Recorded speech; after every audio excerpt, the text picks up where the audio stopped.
Good evening, everyone.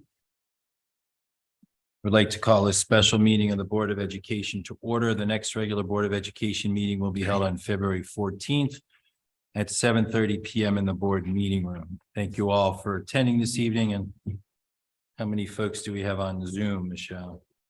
16 on Zoom. Okay, great. And Julie is joining us in her COVID zone there. So I hope you're feeling better, Julie. Thanks for joining. She woke up and not feeling well.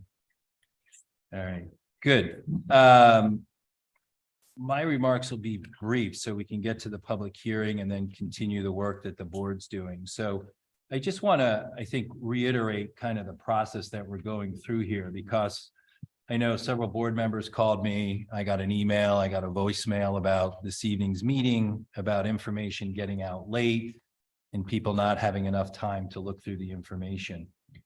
I respect that, but we're also have a process that we're going through here at the board table. So I think it's important to understand that. So we are still working with the superintendent's budget.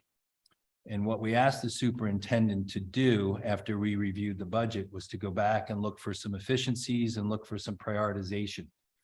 We have a lot of headwinds ahead of us. We will always continue to invest in and deliver the best education in the state and some of the best and one of the best education systems in the country, that we continue to get that recognition. But we have to be realistic in some of the headwinds that are facing us, and we have to continuously look and see how can we do what we do and deliver what we deliver in the best and most efficient way.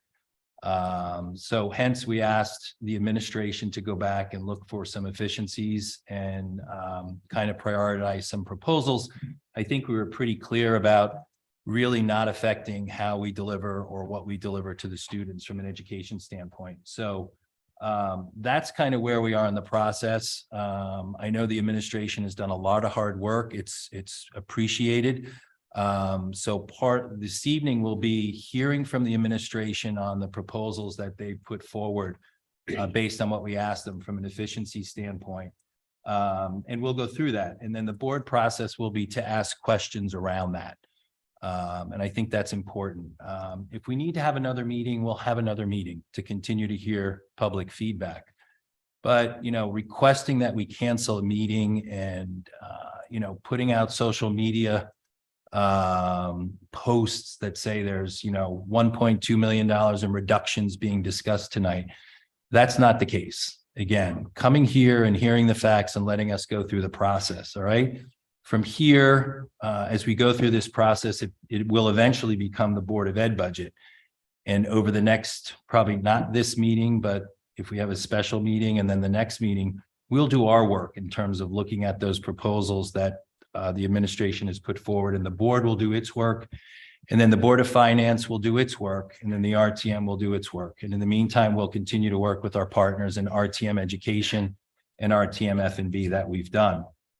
You know, the whole concept of providing the board packet to the public, I think, is a good thing. I did confirm through our policy expert here, Jill, and then on my way down here from a meeting, I spoke to our town attorney. And, you know, he applauded the fact that we get our board packages out to the public ahead of time. He said that is a courtesy that we provide our board packages before the board meeting. It's a courtesy that we provide it to the public, to our parent organizations. It's a courtesy that we provide it to the Board of Finance and the RTM. So it's nothing I want to stop doing. But with respect to this board package, there was stuff in there that, as you can see now, the administration needed time to have conversations with the staff and explain to them the process that we're going through and what was asked by the board to come back and look at efficiencies and look at prioritizing proposals. All right. So I think it's important to note, you know, from a statutory standpoint, it's the board's responsibility to look through and work on this budget and make decisions once the superintendent's budget has been presented to us, and then work with the RTM subcommittees, the Board of Finance, and the RTM. We need public comment and we welcome public comment, but that's the process, and those are the folks that we work with on a daily basis. So we'll continue the process this evening. We're going to hear I think there's a sign up sheet, which is great.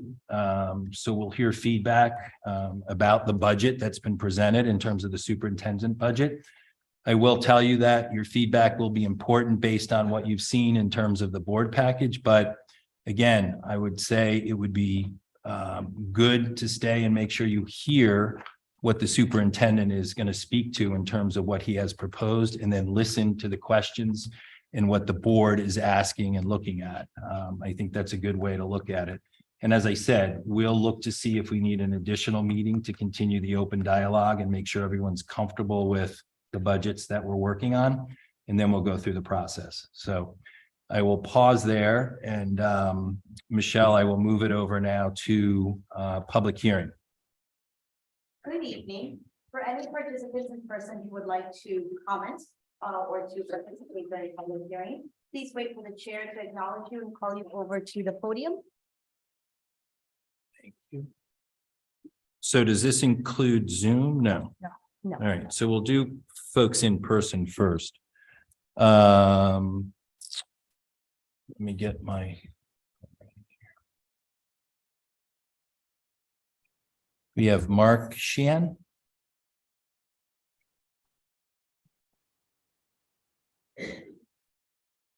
Good evening, Mr. Chairman, Dr. Adderley, ladies and gentlemen.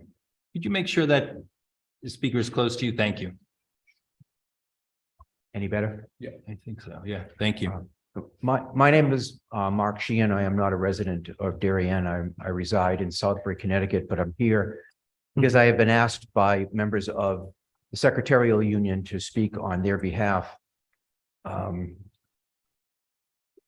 regarding their opposition to elements of the modification proposal to the FY24 budget that is here before you tonight. Specifically, they speak in opposition to the elimination of up to 4 unit positions and the resulting realignment of work. The proposed budget before you calls for further reductions in the secretarial workforce, which has already been cut to the bone from previous reductions. In 2019, the secretarial workforce for the Darien Board of Education was made of 37 full-time workers. With the proposed budget cuts here before you tonight, that number would be reduced to 30, a 19% reduction in just a few short years, with no reduction in workplace responsibilities. And now, with this budget comes the propensity of something worse, and that is the termination of productive employees through job reductions that may result in layoffs. Additionally, the proposed changes would move work exclusive to the Secretary's bargaining unit to be reclassified and become work of reconstituted paraprofessionals. Said transfer of work is prohibited without prior bargaining with the union, which has not occurred under Connecticut law. Conversely, with the elimination of unit positions, other work will be redistributed among unit members who already hold full-time equivalent positions, and again, without the presence of collective bargaining over the secondary impact of this increased work. And finally, the proposed changes will be a disruption to the operation of the district as jobs are eliminated, work is transferred, and redistributed. Even mere word of tonight's meeting has sent considerable disruption among the working group, just to know that this matter may result in additional work responsibilities while in the presence of loss of jobs. You're at time, Mark. Thank you. I have one more sentence. In sum, your employees ask that you reject these proposals and ask that you simply find another way. Thank you very much for your time. Thanks for speaking, Mark. Sarah Messelstein.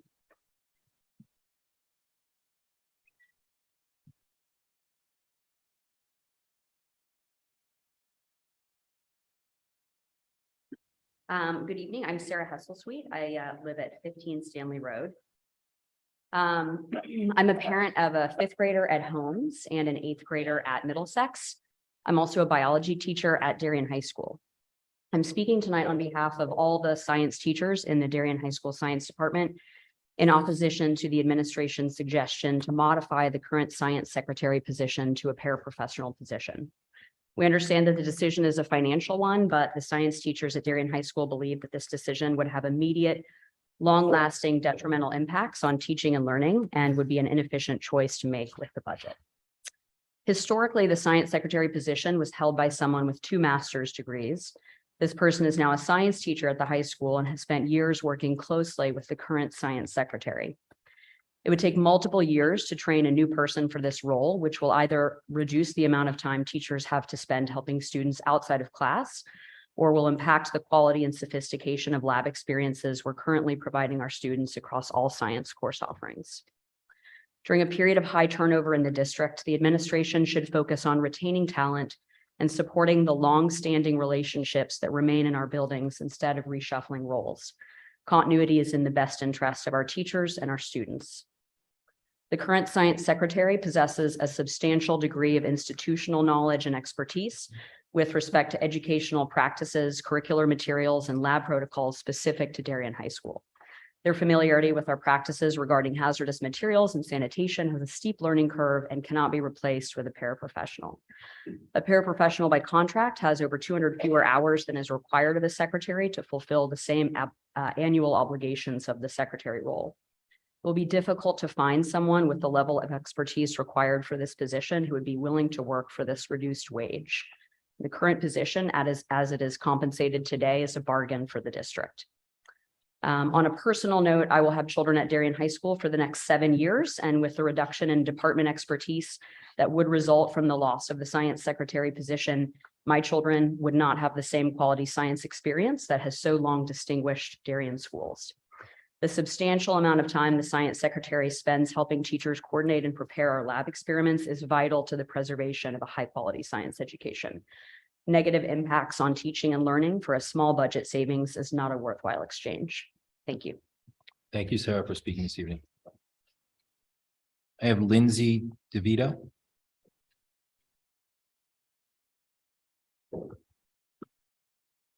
Good evening. My name is Lindsay DeVito. I live at 78 Fitch Avenue. I'm speaking tonight in support of leaving, not cutting American Sign Language as a world language at the high school and the proposed budget. Being the mother of 2 children with severe to profound hearing loss, I can think of countless reasons why ASL should be offered in Darien. It is inclusive, it builds empathy, it prepares our students for a world outside of Darien, it brings diversity to our course offerings, it teaches students the value of community, and it brings cultural awareness to an underrepresented population in the United States. Hearing loss is on the rise across the globe. According to the World Health Organization, over 700 million people will have disabling hearing loss by 2050. And I'm not sure if you know, but 3 out of every 1,000 babies born in the United States have some degree of hearing loss. So this leads us to a growing need for professionals for the deaf and hard of hearing. ASL interpreters, speech therapists, and audiologists, to name a few. Darien students who do not learn well auditorily or struggle with grammar, phonology, or syntax of a foreign language would benefit tremendously from ASL. It is visual and tactile. It requires movement and emotion. Wilton, Greenwich, Fairfield, Rise City Public Schools all have thriving ASL programs, and it's clearly an accessible way to give students the opportunity to pursue a world language. If I read the proposed budget correctly today, if we leave ASL in the budget, it would only add $15,000. This feels like a drop in the bucket.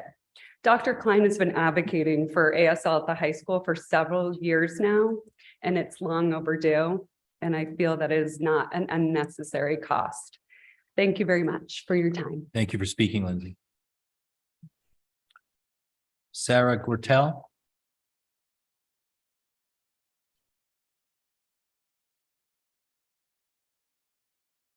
Hi, good evening. My name is Sarah Gortel. I live at 22 Brushy Hill Road. I have 4 children, including 1 at DHS and 2 at the middle school. We were also at Tokenique for 11 years.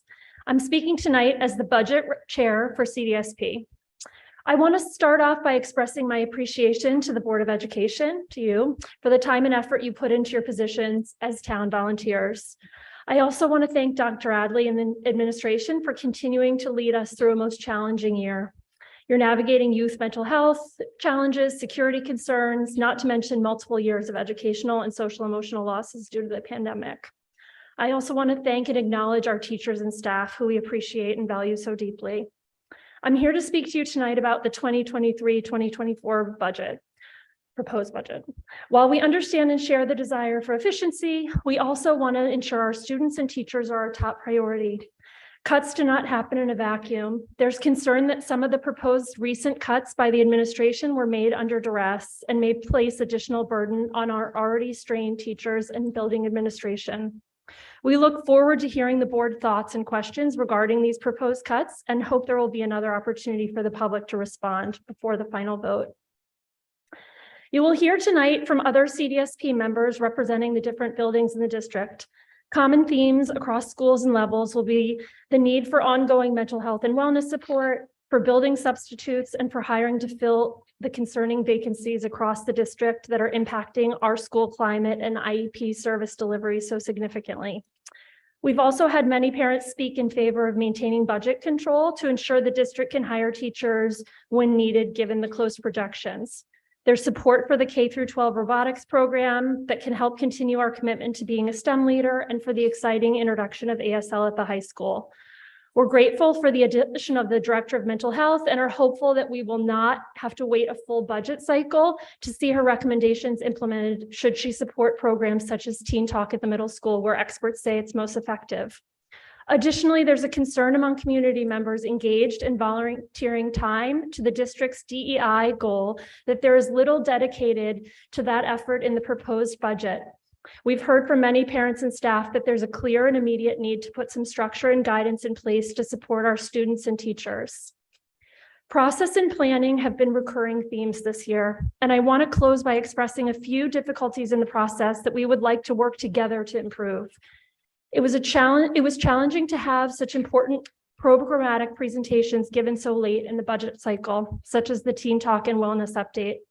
Additionally, the unexpected change in process this year with the last minute release of administration proposed cuts made it challenging for the PTOs and parent community who want to have their voices heard on public record.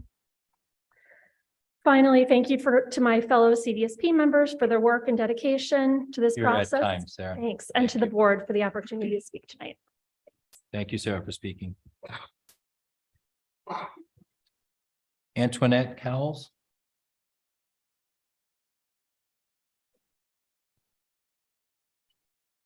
Thank you for the opportunity to speak tonight. My name is Antoinette Coles and I live at 5 Hillside Court. I am one of the co-chairs of the Darien High School Parents Association. Tonight I'm speaking in support of the robotics program. Initially funded by a grant from the Darien Foundation, the program has been a great success, and we are here asking that the board give this program the support it needs to thrive. When the program began in 2021, the 2-year initiative was to serve as a launching point, integrating STEM robotics programming into the district at all our schools. STEM education is vitally important and will continue to be so in the future. Robotics gives our students valuable experiential learning and the chance to pursue a passion, just like what can be found with theater, the arts, and our sports teams. The team at DHS has garnered valuable skills such as creative thinking, collaboration, problem solving, and communication. Without a robotics program, DHS students interested in STEM will be at a disadvantage when applying to colleges and pursuing degrees as an increasing number of students are coming from schools with robotics teams and programs. Offered across the district for K-12 students, the program has been so popular that most schools hold lotteries for the coveted spots. It's clear students are interested, and it's an area we should be looking to do more with. While we understand the district robotics program comes with a big price tag due to the high cost of the equipment and competition fees, we need to look at the big picture. We can take measures to reduce the cost to the district, such as pre-buying equipment, similar to how we pre-bought athletic team uniforms in 2020, or asking students to pay participation fees and fundraise. The curricular opportunities are currently limited, so we think it's important to have a team at DHS be open to any interested student. The DHS robotics team will also serve as a culmination of the experiences from the elementary and middle schools, where younger students begin learning transferable skills like logic, teamwork, creativity, trial, error, and failure. Darien schools are known for their academic excellence, but in the subjects of STEM and engineering, we are falling behind many other districts across the country. There are amazing tech and STEM focused high schools, as well as schools that have incredible maker spaces and innovation centers within their buildings. Robotics is a great way to enrich and improve education for students across the district. STEM education is so important in our world now and will be in the future. We hope the Board of Education will not let our schools fall behind. Thank you. Thank you for speaking this evening. Layla Buckjune.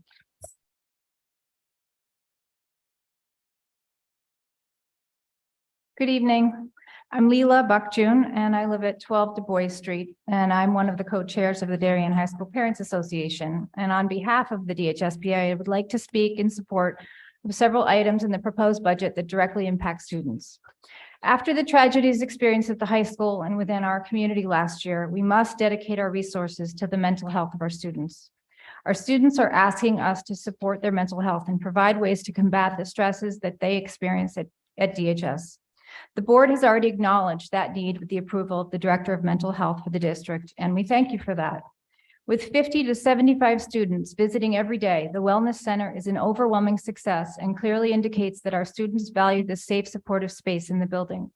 The addition of a Wellness Center coordinator would proactively build on this success by supporting the mental health team with programming, intervention, and crisis management, and would allow the center to remain open for the entire school day, reaching a greater number of students. Additionally, we support introducing a Teen Talk professional, which will bring us in line with the majority of schools in Fairfield County already committed to the safety and health of their student communities. We believe this program is a vital means to facing mental health crises head-on. Department chairs were introduced in 2017 school year to address inconsistencies and to better align the transition from middle to high school. They devote their time and attention to students by helping teachers build consistency across content and grade level to better deliver curriculum.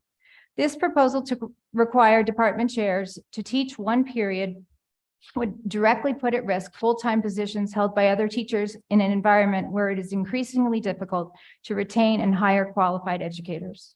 In particular, we urge you to support rather than add more responsibilities to the special education chair, who already goes above and beyond, stepping into classrooms for staffing shortages, given the growing number of students receiving services. In addition, we are greatly concerned about the proposed replacement of the science secretary with a paraprofessional who does not have the qualifications to effectively command the responsibilities of the position. This change would have a very negative impact on student instruction. We are also concerned with the reduction of the administrative assistant position from 12 to 11 months. This proposal seems to have been made without an understanding of the complexity of this vital role. In addition, we support the proposed 0.2 FTE for American Sign Language. The opportunity to fulfill the language requirement with ASL would provide our diverse student body a means of communicating that is inclusive, a life skill that can be used in the workplace, and an important alternative for students with language-based learning differences. In today's post-pandemic environment, we request that you consider returning the $11,000 in senior parking fees back to the DHS budget so that we can pay for the many Almost at time. spirit-building senior activities and events that these funds once covered. Finally, we would like to request that the board revisit the 2-mile bus radius policy. Your miles. time. Thank you. Thank you. Jennifer Meritzi and Courtney Galligan. Good evening. My name is Jennifer Marisi, and I live at 109 Raymond Street.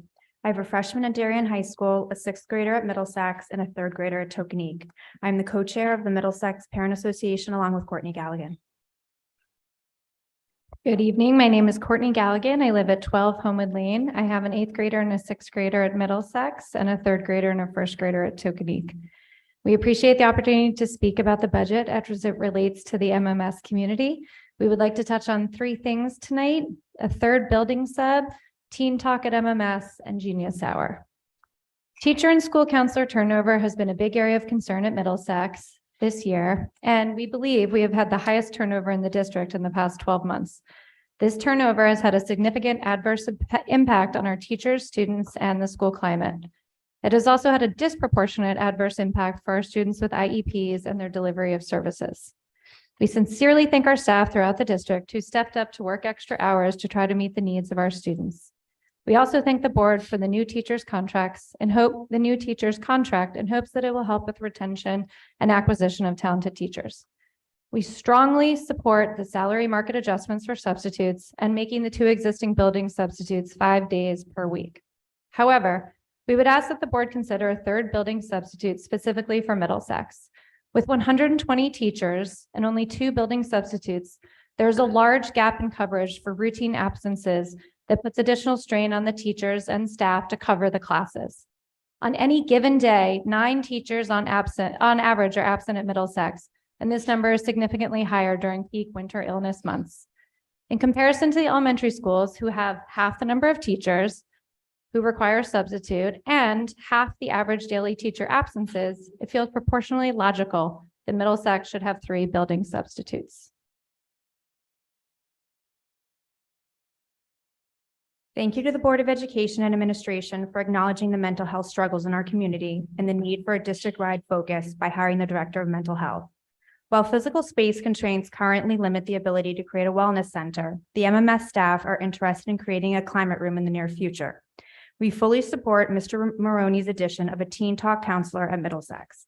We understand that the administration would like to wait for the recommendations of the Director of Mental Health.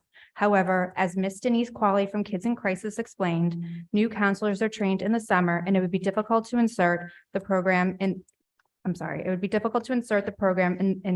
the school mid-year. We would hate to have to wait an entire budget cycle to bring in this much needed resource with proven positive outcomes in middle school across Fairfield County. Finally, while we understand the questions around the Genius Hour program introduced at Middlesex this year, we ask that it continue to be supported and given the opportunity to gain traction. The program is in the first year of a 3-year progression and is designed to allow students to develop key skills outlined in the vision of the graduate through grade level community choice-based creative projects. It is not intended to be stressful or academically driven, but an opportunity outside of the rigorous curriculum for students to explore topics of personal interest. We ask that the teaching materials for Genius Hour are not cut from the budget. In conclusion, we appreciate the opportunity to speak tonight in support of the Middlesex proposed budget. Thank you to the board for your ongoing efforts to ensure that Darien schools continue to maintain their reputation for You're at academic. time. Thank you. Thank you. Megan Thornton.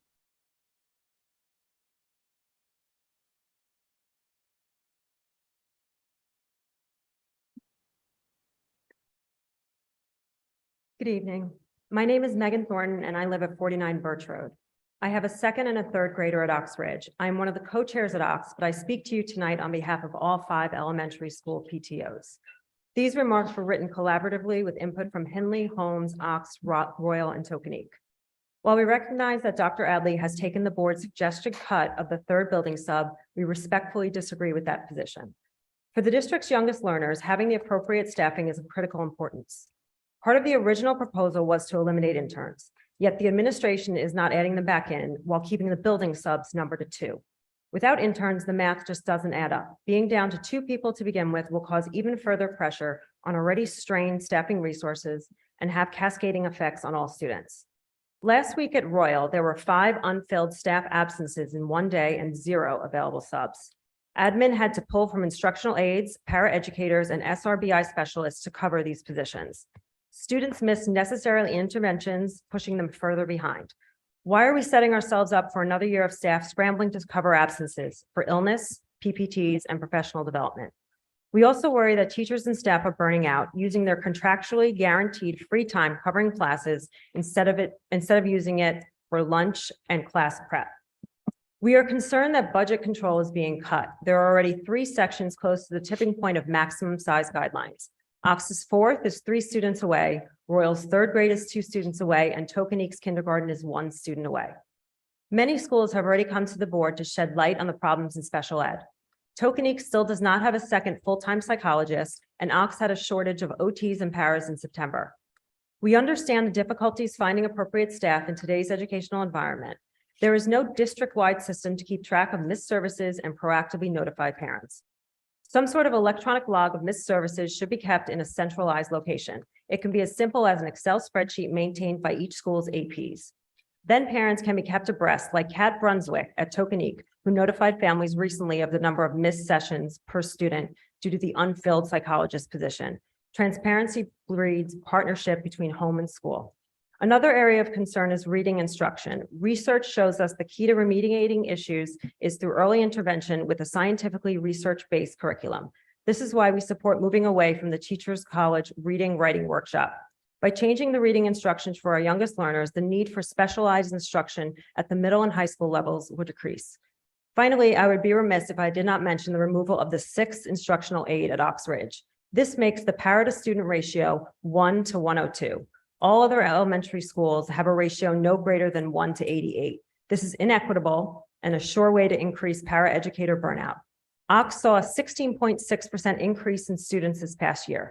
We are already budgeted for a 5th 3rd grade and a 5th 4th grade.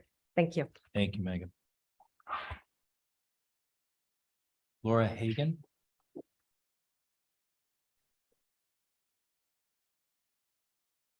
Good evening. I'm Laura Hagan. I live at 504 Mansfield Avenue.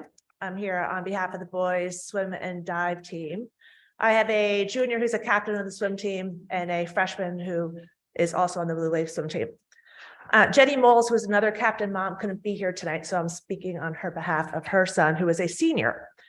Hello, my name is Jenny Moles, and my son is one of the captains of the Blue Wave swim and dive team.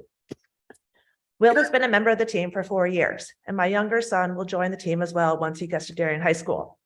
I am firmly in favor of an increase in the amount of money allocated to interscholastic transportation. More specifically, I would staunchly support a district-wide policy to provide charter buses with bathrooms for all state competitions for all teams. Our team's trips to states and opens are often 1.5 to 2 hours away. We make it a point to tell the boys that they need to stay hydrated, which requires proximity to a bathroom. Also, in many cases since COVID, full access to a locker room has been limited, which is a catastrophe for boys putting on tech suits upon arrival. This problem is also solved by bathrooms aboard the coach bus. For 4 years, I have seen coach buses readily provided for teams at Darien High School who are participating in optional out-of-state tournaments. I'm aware that this is because the school buses are not allowed to travel over state lines. And yet the fact is that the money has been found to cover this expense for the benefit of other teams. Boys Swim and Dive is asking the bare minimum and requesting that the coach buses be provided for our league championship meets. We do hope that you will recognize our team's basic needs. Thanks for your time and consideration. Thank you for speaking, Laura. Michelle, anyone on Zoom? Yes, Miss Caroline Comfort. You are Caroline, unmuted and Can you hear us?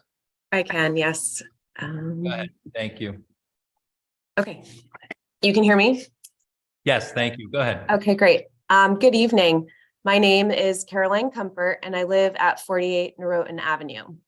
I'm one of the co-presidents of Darien Advocates for Education of the Gifted, DAEG. And I want to thank you all for the opportunity to speak on behalf of our community of families and for all of your work you have all done to prepare this proposed budget. As a group, we are not in support of cutting the 0.2 FTE at Darien High School.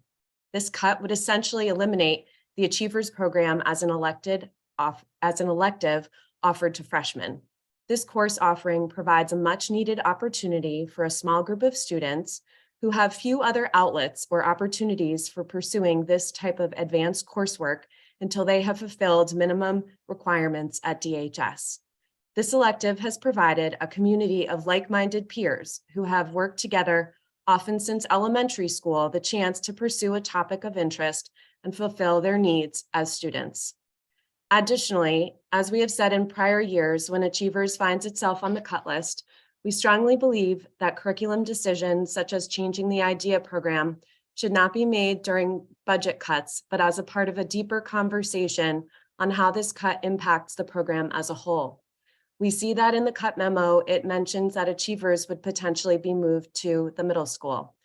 A big change like this should deserve a more nuanced conversation. This also would be more likely not in effect next year, which leaves the incoming 9th graders not able to participate at all. Darien prides itself on the consistent delivery of high quality education, but we can't do that without the necessary people to make it happen. And we can't keep asking the amazing staff we have to do more and more without considerable risk. Why does Darien have such a high rate of absenteeism, and why have we been losing so many veteran teachers in the last year? It all comes with a price, and we are not in support of cutting FTEs from this budget. Again, thank you for allowing us to speak tonight and your continued work to strike the right balance to meet all the needs of Darien students. Thank you. Thank you, Carolyn, for speaking. Anyone else, Michelle? Lenny B., you are unmuted and recognized. Can you hear us, Lenny B?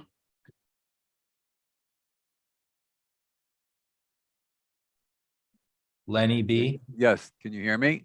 Yes, we can. Thank you. Okay. Thank you for allowing me the opportunity to speak tonight. My name is Lenny Blumenthal. I live at 17 Fairmead Road. My daughter goes to Middlesex and my son goes to Tokenique. My family moved to Darien 9.5 years ago, and the reason we moved to Darien was for the schools.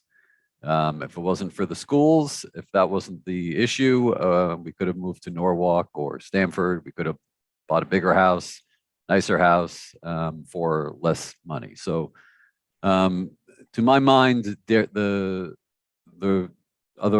is a lovely town, but the real reason people move here is because of the reputation of the schools. Other than the schools, there are no sports, there's no music, theaters, museums. While there's some nice restaurants in town, no one's thinking of Darien as a culinary center. The value of Darien is the schools, and the value of the homes in Darien are the schools. I think it's very important that we don't look at the budget in terms of what we can cut, but how we can do better in the schools, how we can make the schools even better than they are now. The proposed $116 million budget versus last year's 110 is in line with inflation rate in the area. And if you take out the security extra added expense, which is a new expense, it's actually under inflation rate. I also understand that there's open positions that have not been filled, which is creating a surplus, which I'm sure could help. I know in the COVID year, there was also a great surplus. The budget should create an atmosphere that would bring teachers in to Darien, not make the teachers want to leave. We are seeing by the open positions that we do not have enough qualified teachers looking to take jobs in Darien. Darien has what I would say is comparatively low taxes for nice towns in the New York metro area that are convenient to New York City. I lived in Bergen County. I had a home, 1/5 the value of my home now in Darien, and I paid the equal amount of taxes I'm paying in Darien now. As a taxpayer, I would say add teachers, add support staff, raise my taxes. The value of my home, the value of living in Darien is the school system. The town is time, Lenny. okay. The town is building up a lot of real estate stock. There's going to be more people. This means more kids in schools. We need to build up the schools. Thank you for your time. I really appreciate it. Thank you for speaking this evening. There are no more raised hands at this time. Okay, we'll circle back. Anyone in the audience? We've covered everyone. All right, good. The only, I must make a comment because I'm somewhat disturbed by the CDSP comment of it looking like we put the administration under duress. I think words matter. And our local newspapers are always looking for headlines. And I think the facts should be pretty clear. So I want to make sure, Dr. Adley and the administration, you're not feeling that you're doing this under any duress. I'm not, no. I think it's a collaborative approach that we started here. We have not changed up the process. We've asked the administration to kind of look at the budget and come back to us with some proposals. In my 9 years on the board, superintendents have done that in the past. But I think using words like that don't help the conversation around the budget. All right, they're dangerous words. All right, this is a very collaborative approach.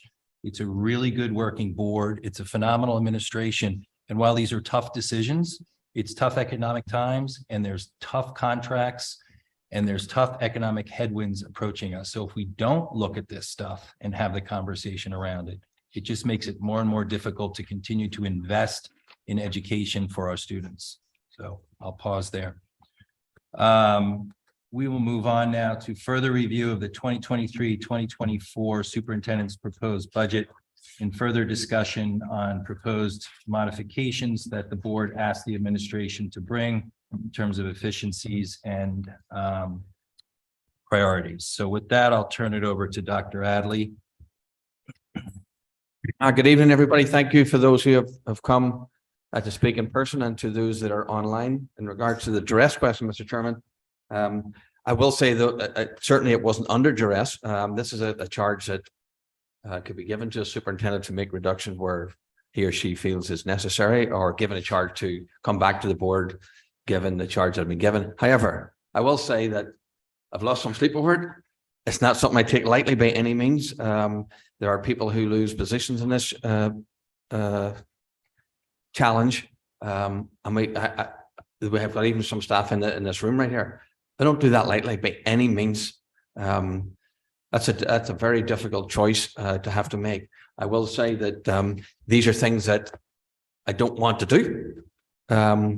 If that counts as under duress, I don't know, but it certainly just don't want to do these things. But I'm coming back in good faith the way the board had asked to bring back recommended reductions. While they are hard, most of them, right?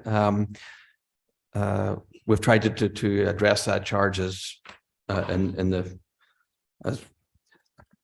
best we can under the circumstances, and they're not easy circumstances, just the context within which we're living, and then jobs and employment and so on and so forth. But I bring before you tonight these reductions. If I may, Mr. Chairman, I'll just go through.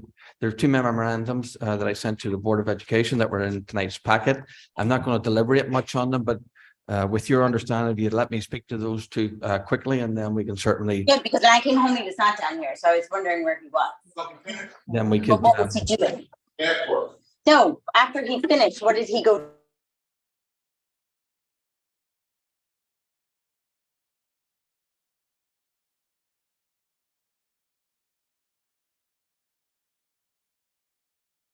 Julie, can you hear us? We can't We hear can't you. hear you. Julie, your mute is on. There you go. Sorry. I can hear you now. You went out, you went quiet for a second there. Please continue, Dr. Adley. I apologize.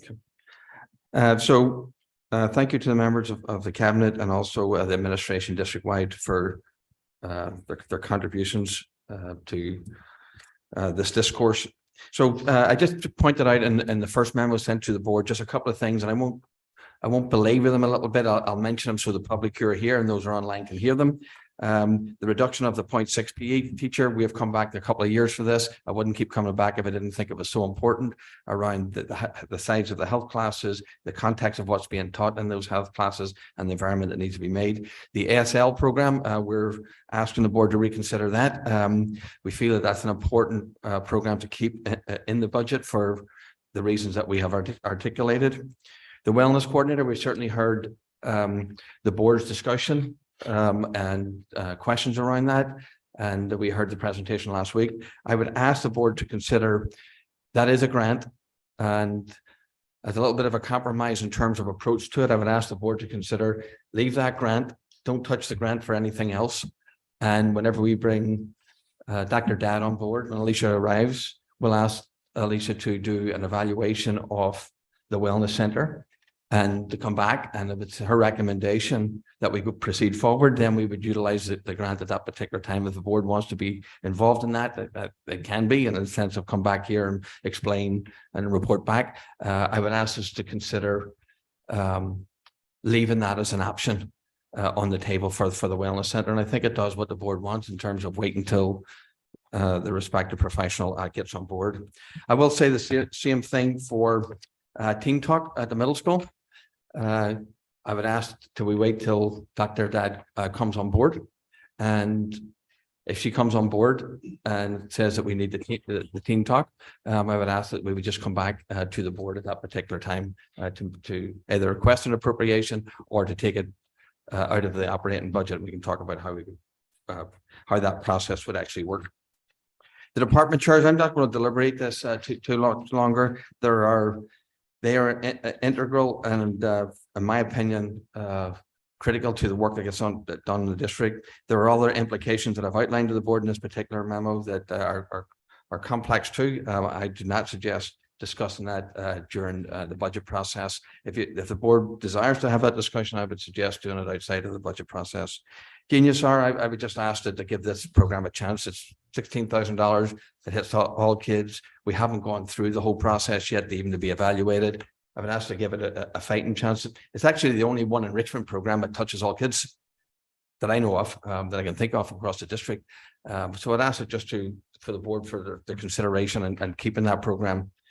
The cellos, as we continue to build the arts, it's important that we continue to advocate for opportunities for students. And yeah, we can't take cellos home in the bus and so on and so forth. And we're looking for 2 cellos for each of the elementary schools here. So I'd ask that we would keep that in, given the incremental improvements that we're trying to do to the arts program. The ELP secretary, there has been discussions there.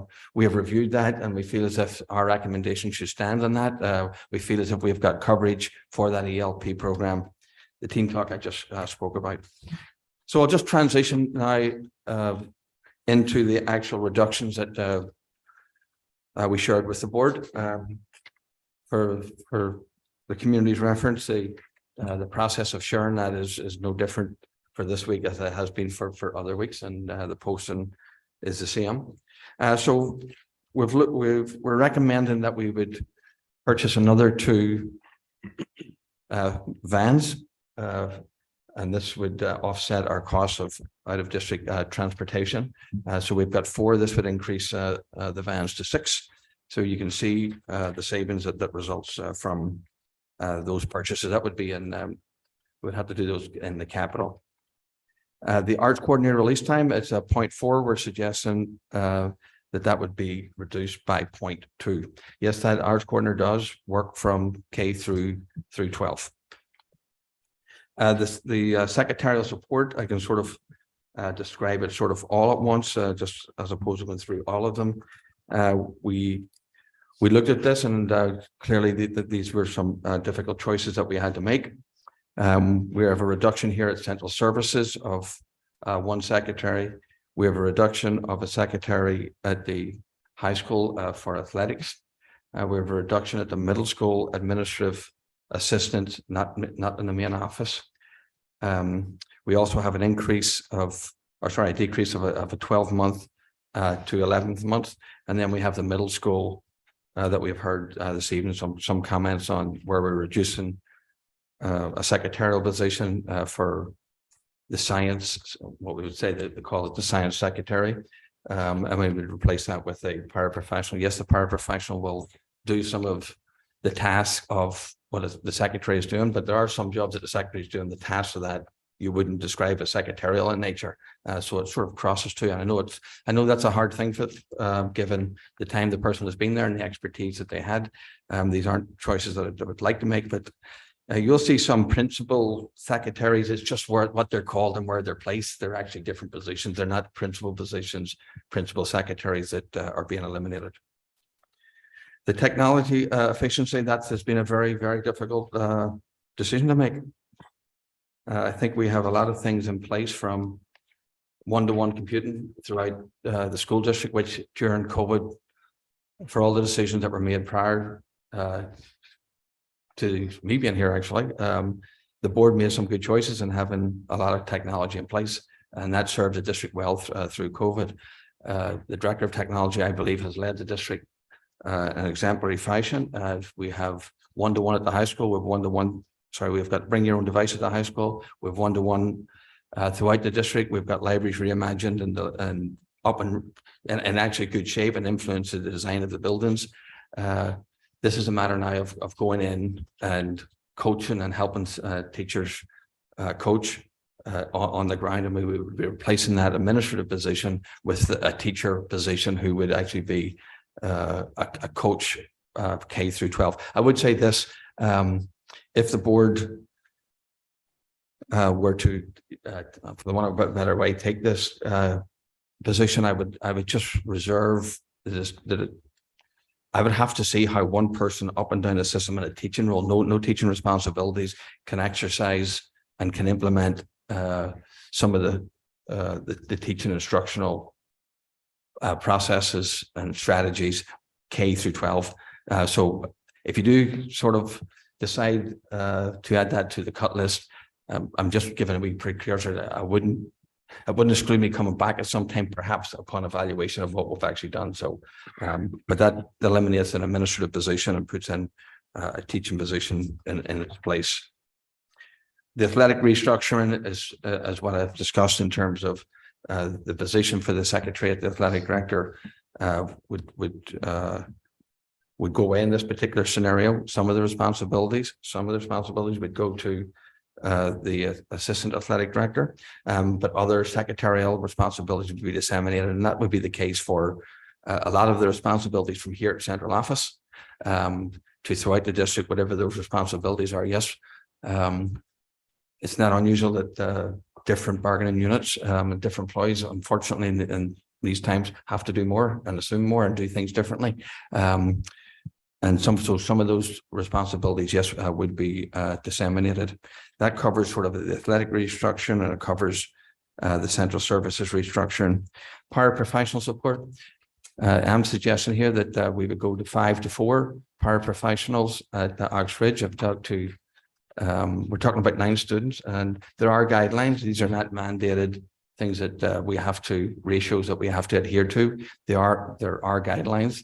The principal feels that he can manage that. Now, I don't want to put the principal between a rock and a hard place here, okay? But I certainly wouldn't do it, or would certainly reconsider it if it didn't feel that could be handled at school. So that's for another 9 students.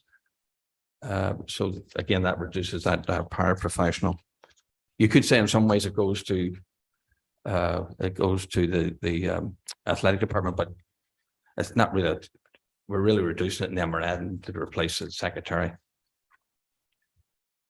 Budget controls. Given the number that we're trying to get at, or given the task that was before to get at, it seems reasonable to me that we bring back and go, okay, but as long as the board knows what the process would be, we will do the same thing as set in August, late August, the sections. The board will see those, we'll set those. If they are okay, they're okay. If they're not okay, then we're going to have to go through a procedure, which will be much the same procedure if after they're set, and I feel as if things go over, or this isn't anything new. This is, the board always approves additional FTEs. I would have to come back to the table, either when we're setting them, or if for some reason something happened between we set them, set the class sizes, and had to come back thereafter. I think the board would want me to come back, and I will come back and ask, look, such and such as class section is just tipped too much here, right? And we need to have a section. What we would invariably do, we would carry that into the operating budget for a period of time, because the year has just started and we're not forecasting a deficit at this particular point. And we would see at the board's pleasure as to when you would want to completely revisit that, but ultimately at some point along the line, if it were running a deficit because of the budget control, and we weren't able to make that up to either through transfers or otherwise, would have to go for an appropriation. But invariably you would run that, let that run for a little bit in the operating budget, if there are transfers that can be made along the way, fine. If not, then it would end up having to go for an appropriation at some point. So again, I'm just clarifying what I believe that the process should be under the budget control. The DHS Teachers of the Gifted, I think someone just mentioned the gifted program, and that's not the way to do it. I understand that the board put on the table 0.2, but I'll just say that this, I feel in full disclosure, this is not the way I would like to report this out. We have been going through a process, the board has actually with the administration on a review of talented and gifted. And so we're scheduled to actually have that report come before the board in February. And in that report, I just want in full disclosure, there is the recommendation to do exactly what this is doing, which is to take the Achiever program out of the high school. It will be implemented. I think it won't be an Achievers program, but it'll be a culminating event. But it's going to have to work at the middle school schedule is going to have to change through that process. So I'm just sharing with the board in full disclosure, that is what the recommendation would be. Now, whether the board would want to do that recommendation or otherwise, but I've taken that recommendation and implemented it at this particular time, since I'm going to bring it before the board in February. I would respect any parent who would say, well, I thought we were going to hear the report first. Just given the challenge that I have before me, I feel as if I have to at least disclose that. Now, what the board would like to do with that, that's up for consideration.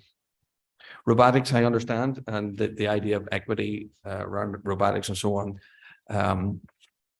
Look, this impacts a lot of kids, right? And there's a lot of students who have been extremely engaged in this. Some students who aren't engaged in other activities. The whole STEM field and so on and so forth has been talked about. Here we're suggesting that equipment, which is really the iPads that we do without, the field trips and the professional development, which are fees to get in to the actual competitions, that we would offset those. I would ask us not to offset the complete equipment because it is it's expensive in that regard.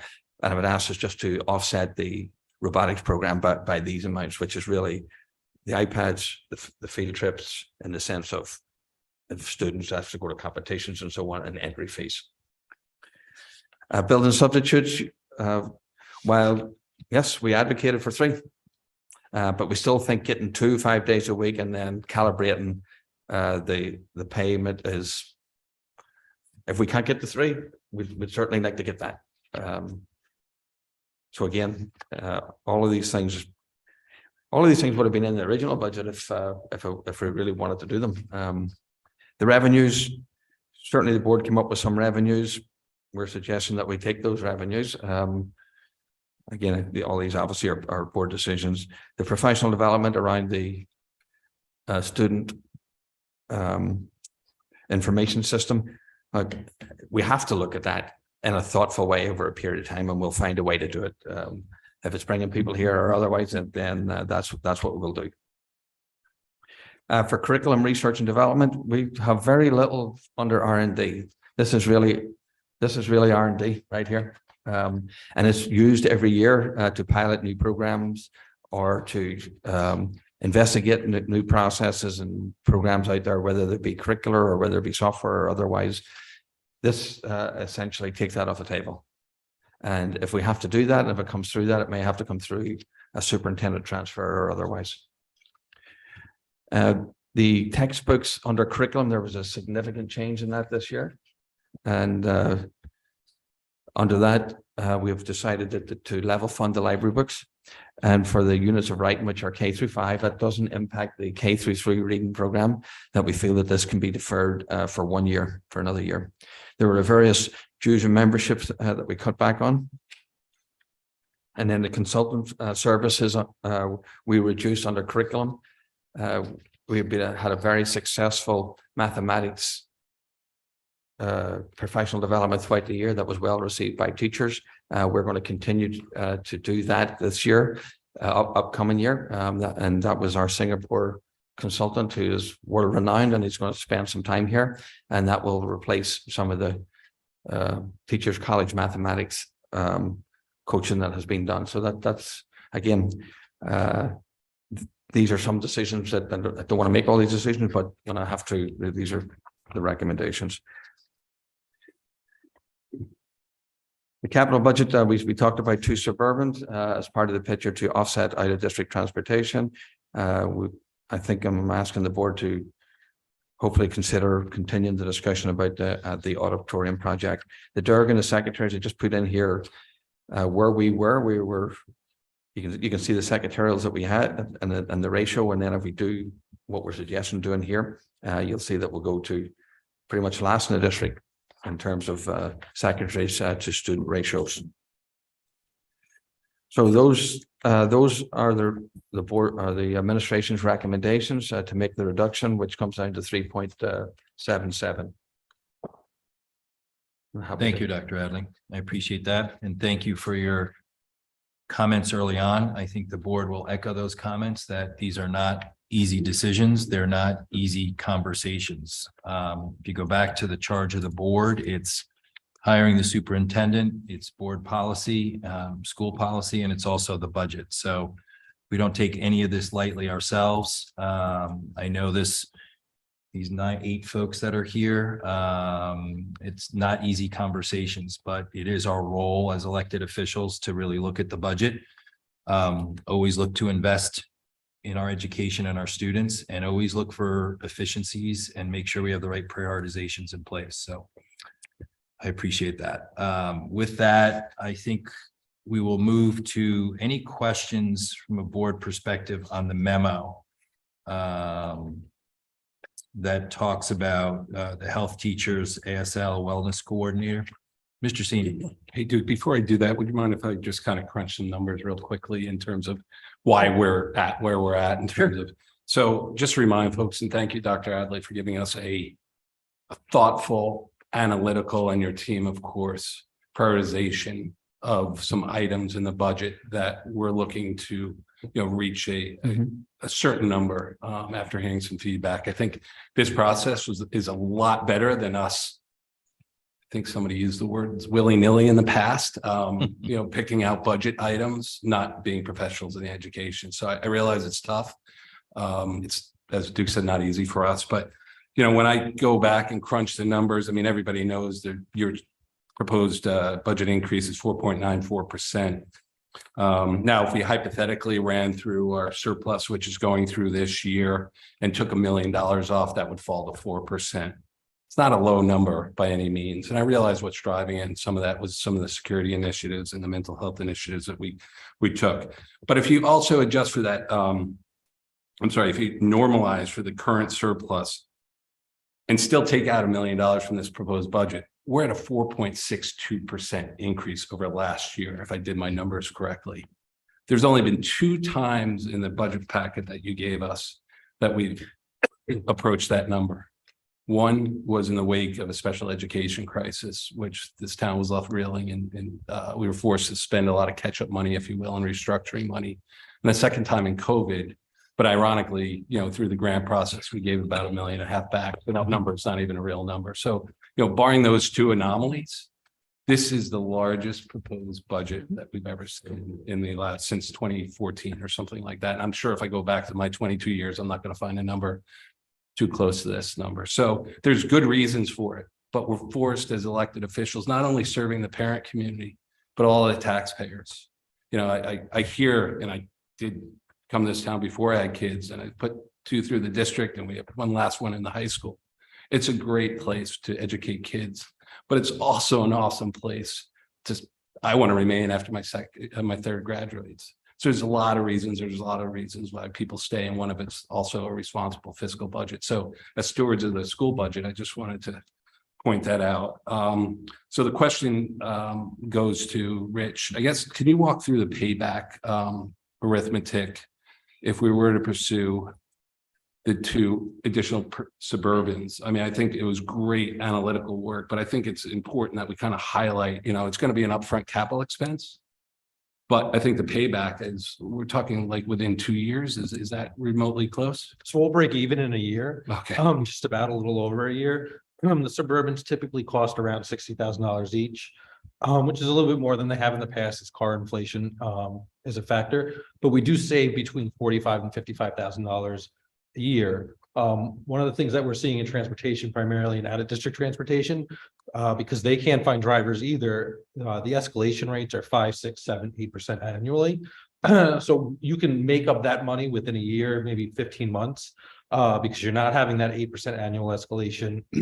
You can also flex the drivers a little bit more. And so one of the things we've been able to do is use those suburban drivers, not only for out-of-district transportation, but ELP students, Fitch students, for example. And so you see small savings there as well. So we have 4 drivers currently, and it's proven to be a very effective model.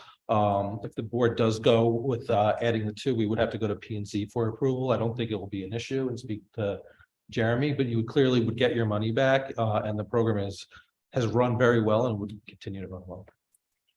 Rich, just to add to that while John's on that point, what's your forecast of the cost of the busing contract next year?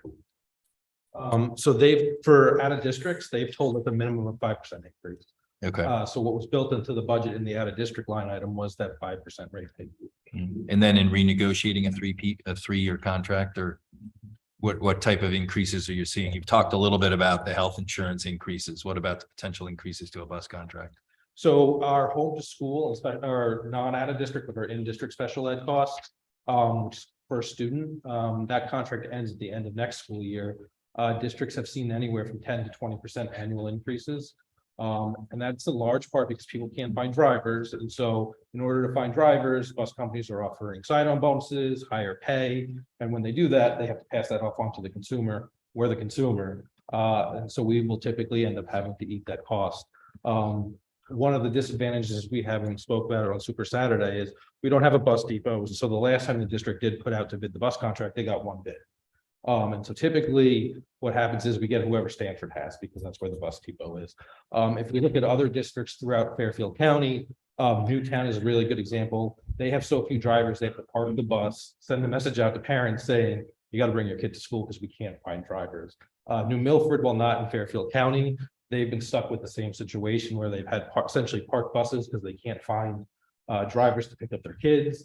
And the parents get a text message saying, sorry, but you got to bring your kids to school. Part of that has also been impacted because of COVID. So most bus drivers lost their job when schools shut down.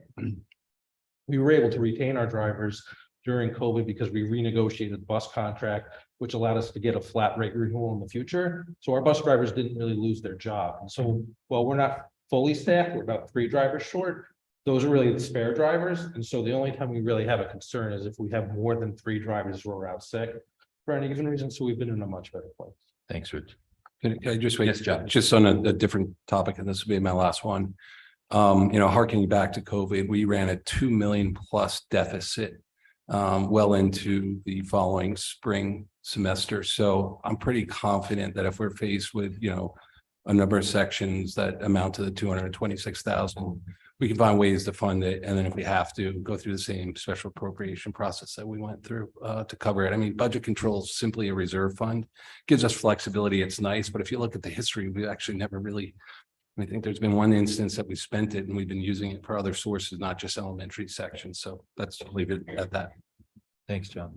Dennis. Yeah, going back to the Suburbans, Rich. If I recall, last time we purchased Suburbans, it took a long time to get said Suburbans. So is there any concern about us switching to this and then not being able to realize this? If we don't get the Suburbans by August or September, then we'll have to negotiate a contract with the bus system, bus service system, I would assume, or do we just, can that be a temporary solution? So it could be temporary. You can essentially go what's called like month to month and you pay by the month. Last year when we got a Suburban, we sent somebody out to Pennsylvania to pick up the Suburban so we could get it quicker. So if we have to send somebody to Pennsylvania again, send somebody to Pennsylvania to get the car. Okay, just asking. Thank you. Tara. Just quick. You mentioned we have to go to P&Z because of the Suburbans. I was just curious about that. So when the town approved the ability to have Suburbans parked here at 35 Leroy, they only gave the approval for 4. Okay. So we would have to go to amend that to have more than 4. Gotcha. Thanks. Jill. Yes, Alan or whomever, can you clarify the statement about the deferring the K-5 units of writing? Can you just give a little more color about what that means, please? So let's, Jill, good question, but let's, in order to kind of go through this and make sure we cover it all. Let's go back to the original memo. I'll go around the board. Any further comments or questions around reduction of the proposed FTE for the health teacher at the high school? Do you want to have any further conversation on that? Do we want to have any further conversation around ASL?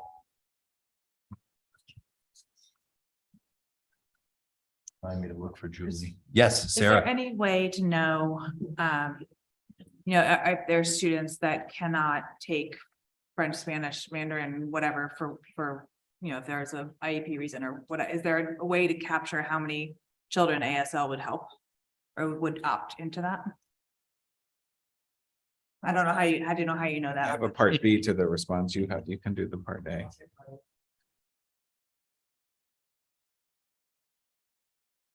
It would be a guess. Yeah. There'd be no way to really know without really polling students to find out. So I wouldn't guess at doing that. I also think it might be a language that will be used by students who are already taking a second language in high school. So it wouldn't be limited to students coming into ninth grade. So it'd be hard to really predict that. Right. And the part B is we would need. We couldn't have more than 50% of the students having an IEP in the class, because then we would need it to be a co-taught class. Right. So we wouldn't want to base it on that. Good. We will go on to item 3, wellness coordinator. Any further conversations on this or what Dr. Adley has proposed?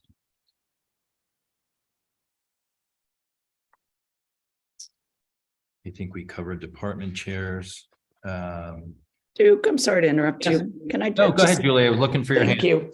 I'm just having trouble following. Are we going through? So we're on the first memo. Which Okay. has, Okay, so going through. 8 points on it.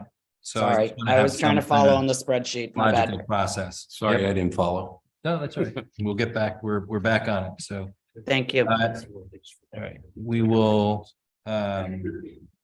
any further board conversation or comment on item 5, Genius Hour?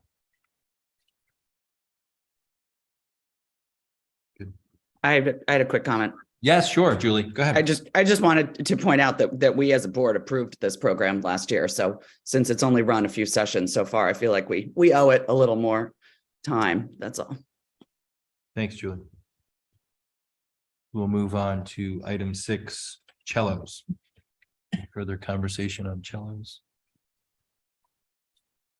Alan, you clarified in here that are you actually reducing the cost? You found a vendor to provide them at $500. Is there any change to the budget on that, or is that's just That's what was in. that's what was in there? I just want to make sure. Okay, that's great. Thank you. Questions or comments? Item 7, ELP secretary. Anything additional there over and above what Dr. Adley explained? Good. Item 8, team talk at MMS. Any further conversation there, board comment? Sure, Katie. Thank you. Dr. Adley, I just wanted to follow up on your comments that you made about that. Just asking, was the point that you were making when Dr. Dad comes on and evaluates that we wouldn't necessarily have to wait until the next budget season to add it, and that we would be able to align with more of the schedule that is necessary in order to get the person in place and trained appropriately? I just want to confirm that. Yeah, that's what I'm asking the board to consider. Yes, that's exactly what I'm asking, just if we could do it in that same way as I'm asking the board to consider it at the high school. Okay, thank you. If I can just, one last comment on that is just to say that I would hope that the administration would make the middle school a priority when Dr. Dad comes on. I'm supportive of adding this, and I would just say that every day, hearing really, really troubling things about students of that age group. And, it's a difficult age group anyway. So I would just hope that we are keeping our attention and focus on them and not letting it end at just the high school. Yeah, yes, I'm Katie, I appreciate your comments, and I think you can probably safely say that there is a focus there now, and there's going to be continue to be a focus, and perhaps even a heightened focus on it. Thanks, Katie. We'll move on to the second memo. Administration recommendations for budget modifications. Number one, I think we've covered transportation, but any additional questions on transportation? Move on to item 2, art coordinator release time. Sarah. Can I just get some clarification about what this actually means day to day? Like, what are we losing by this reduction of 0.2 and how will that affect? I just don't want to make sure, I just want to make sure that our children are not directly affected by this reduction. This is there's another, the technology has a 0.2 release time. Wee bit different because they are secondary, right? That's middle school and high school. This is K through 12. So this is the only other position, department head positions that has a release time of 0.4. So it's a 0.2, and the 0.2 will the 0.4 allows the art coordinator to go up and down the system to visit classrooms, coordinate budget, coordinate curriculum, discussions with teachers, informal classroom observations. It doesn't count as, it doesn't evaluate the teachers, but to do all of those things. And if you want to say anything else, Christopher, that. So just make so everyone understands, just give a quick description of release time, exactly what it means in terms of the day and the schedule. Sure. So Jacqueline Samus is the person who holds this position right now. She is a teacher at the high school, and she teaches the equivalent of 3 classes. And most teachers teach the equivalent of 5 classes. That's full-time 1.0. So she teaches 0.6, and that 0.4 of her job is the release time as the department coordinator across the system. So the specific thing that I would say is lost is her ability to visit schools with frequency and provide feedback for teachers. The other pieces like the budget and managing materials in the department and correspondence, I think that's less affected, but she certainly will not be as available because she's lost 20% of the time available to be present in the other buildings. Can I get further into the weeds and just, so like how many times a week is she in a particular school and how many, like how much less? I'd have to talk to her because I don't want to Yeah, I'm just speculate. curious if, Mhm. if So she's in- once a month versus once a week, like that's a significant difference. I'm just trying to understand what the I can find out more. for you. difference is. So it changes her role in terms of she's out there coaching and talking to the teachers. She's Yes. not interacting with the students. Yes, because she'd be picking up another course. Okay. Thanks. Yeah, can you clarify that last thing? She's picking up another course. She'd be picking up another course, which means that there's a 0.2 elimination of another person's position. Thank you. Katie. So how does that work? Where is the efficiency found? Where is the savings? The savings is 0.2 of a full-time teacher salary. So where does that come from? It depends. So right now there happens to be a vacancy. There's a substitute at Middlesex right now. So when that position posts, we would post it as a 0.8 art position, which poses a challenge because it's not a full-time job. Right. So that's still something that we think is a good idea. I think it's a manageable idea. But this is John. Just to clarify, so this is the only 0.4 release time throughout the district? It's the only 0.4. There really are only 2 positions that have release for the department coordinator. The other is Greg Darren. He's 612. Jacqueline's is 0.4 because she's K-12. And so that's why the additional release time is there to correspond to the grade levels she provides oversight and support. Okay, and then who would pick up, you said there's some other, so the 0.2 would just be visiting time and oversight time. Who would pick that up? Building administrators and myself. Okay, great. Thank you, Chris. Katie. Sorry, with going from a 0.4 to a 0.2, she would no longer be K-12. She would also move to 612. That's where the consistency would come in. No, it would remain K-12. That seems hard to understand how that would work. Part of that rationale is there isn't a K-5 engineering program for there to be. So Greg is the 612 tech ed. There isn't a K-5 tech ed program. Yeah, but Yes. And additionally. For point two, it's really going from the middle school and the high school. But this point four actually covers 7 buildings. So not just, an additional 6 grade levels, but an additional 5 facilities to travel to as well. Correct. That's true. Are there also any secretarial implications that might affect the art coordinator with any of the reductions? Is it potential that they would also lose support staff? Not that comes to my attention, but all support staff, all support staff supports our staff and supports our kids one way or the other. So that could be. I can't see it not being tangentially impacting that. Yeah. Jill.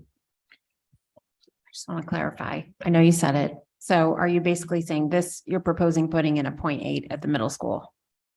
We can't, that has to be a 1.0, so there Right. would have to be some shifting of staff. I see. Because the 0.8 would exist at the high school. I see. Thank you. Good. Thank you. We'll move on to item 3, secondary secretarial support. These are RCs 1, RC 3, and RC 25. Any further conversation? Comments? Julie. Thank you. Excuse me.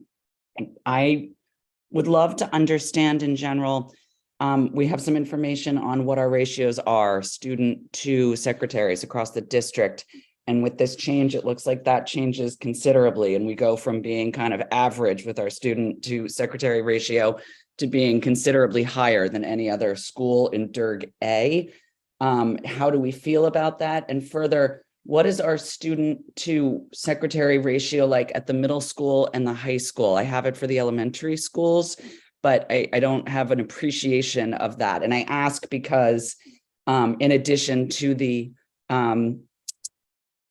prescribed duties of the secretaries, we know that there are also plenty of other things that secretaries fill in and do, covering classes, helping students, dealing with parents, and so on and so forth. So just trying to get a read on how we are designing a system that can actually support all the things that need to be supported. So this is Julie. I know Richard will give you the ratios there. Again, just to clarify, the bursars and the principals, these are not those positions, just where they are labeled in our particular budget. That being said, let me make it clear. Our secretaries, our secretarial staff are some of the hardest working people. They're on the front lines. They're often the person that reaches out and you don't know what they're doing, but they care for kids. They get them through the day, they get staff through the day, they do their jobs and then some, and they have a lot going on, right? And this is a difficult choice to make this, but it's one that I think we have to do. Well, it's down here as a recommendation, and I feel as if we have to do in terms of trying to meet at least the task that I was given to meet the financial challenge that was before me for that. This is a high school. This is the high school science, and this is also the middle school secretarial staff, not from the main office. There are none really from the main office except for that high school bursar one that's named bursar, but it's going from 12 to 11 months. It's not really impacting in that regard. So they're difficult decisions. I don't want to minimize those, but I certainly wouldn't also put them on if I think we can't somehow manage that. But, that being said, I just recall So at the middle school, the average number of secretaries in the DIRG is 4. Obviously, not all the middle schools have the enrollment that we have. So the best comparison really is New Canaan. New Canaan's middle school has 6 secretaries and just under 1,300 students. So that's a ratio of 1 to 213. Currently, we have 6. We're proposing to go to 5 with projected enrollment. That would bring us to 1 to 213. So essentially in line with what our highest enrolled peer is in the DIRG. Where we see the biggest discrepancy in secretarial support across the DIRG is the high school. For example, if we look at New Canaan has 9.5 secretaries. The high school only has 7. So that's really where you see that gap where we did that comparison, where we were currently middle of the road, and then we're kind of going to the highest in the DIRG. It's not so much the middle school. That kind of stays in line with the rest of the DERG, and the elementary schools by and large are relatively comparable to the DERG. But the high school has been and would continue to be a higher ratio compared to the rest of the DERG. And then in terms of the science position, every district in the DERG has somebody who's a non-certified staff who supports science. So the position in itself is clearly important. We are the only district in the DERG that has a secretary associated to science. So New Canaan, Weston, Wilton, Westport, and Ridgefield all have a science para. If you go across the DERG, it's clearly a subject area. They can't not be supported by some type of non-certified staff, but we are the only one that has a secretary as opposed to a para. But again, the high school is the one area where we definitely don't stack up in terms of secretarial support. Sarah. Can you talk, we heard in public comment, there was some, and maybe I just misunderstood the public comment, but something about changing the secretary to a para, is there a union issue with that? And can you talk to that? Well, so I want to be clear with all due respect to Mr. Sheehan that we will not move any work that is solely the work of the secretarial bargaining unit to another bargaining unit. Setting up science labs is not secretarial only. The teachers do it at the middle school. So the person that's in that position is lovely and she works her heart out. Do I think we can do it with a para? Yes. And as long as I have the mic, I have one more thing. The reduction of the 12-month bursar administrative assistant to 11 months. Mrs. Dunn has spoken to that person and they have agreed outside of even sort of this, that position is manageable in 11 months. So if you want to put secretaries back at the high school, that's fine, but the bursar administrative assistant to 11 months is not needed. The replacement from a paraprofessional, while challenging and understanding disappointing for some people, let alone the person herself. We couldn't do this. I'd asked the board not to do this and not like replace by a person. We can't do it without a person, because I think it's fair to say not only science teachers get use out of the secretary who's there at the moment, other departments do as well. And it just would be critical to have a person there. So it sort of like goes together type thing. You good, Julie? Yes, I guess, thank you for coming back to me. It does sound like some of our secretarial staff, maybe more so than others, is definitely student facing. So I just want to make sure that we're keeping that in mind as we assess these recommendations, which I appreciate them and I appreciate the effort. I want to be as efficient and responsible as we possibly can be in budgeting, but not to the point where we could potentially be doing things that would damage teaching and learning or student experience. So thank you. Thanks, Julie. Dennis. Can we, excuse me, have a job description and responsibilities for these positions? Because I'm still unsure of exactly what they do, and having a little more color to that could help. Please, thank you. Any other questions around 3, secondary secretarial support? We'll move over to 4, technology efficiency. Any further questions or comments on item 4? Julie. Thank you. Am I muted? No. So here, I believe what we're talking about is what we. Can you just make sure you're speaking at the mic, Julie? Yes, I'm sorry. We hear you. Is that better? Yes. I think what we're talking about here is kind of going back to the model that we had before 5 years ago, if that's fair to say. I just wanted to point out, and I understand that we're saying that for now, this looks like it meets our needs, but in general, I think technology is something that innovates and changes at sort of a rapid pace. So I don't want to be short-sighted and say that we can change our model because we're in a management and sustaining situation when that maybe shouldn't be the case long-term. So I just want to flag that or open it for conversation. Julie, I appreciate that. I would also say that I think there's questions from the board about possibly reducing equipment and so on and technology and a replacement schedule and so on and so forth. I would just say that I would ask that we don't do that because while we applaud and laud what we do in technology, but we don't buy the top of the line stuff. We just don't. Okay. And if there's an area that's we're always on about and trying to monitor and trying to improve, and the two directors have done a great job, but it's a work in progress. And I would just ask is in the spirit of what Julie says is if we could try to maintain that because this model,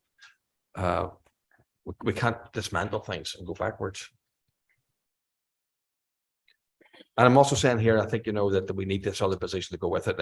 I can't do without a position. It would also be reorganized, and in that position would go under the director of technology in the department. Questions?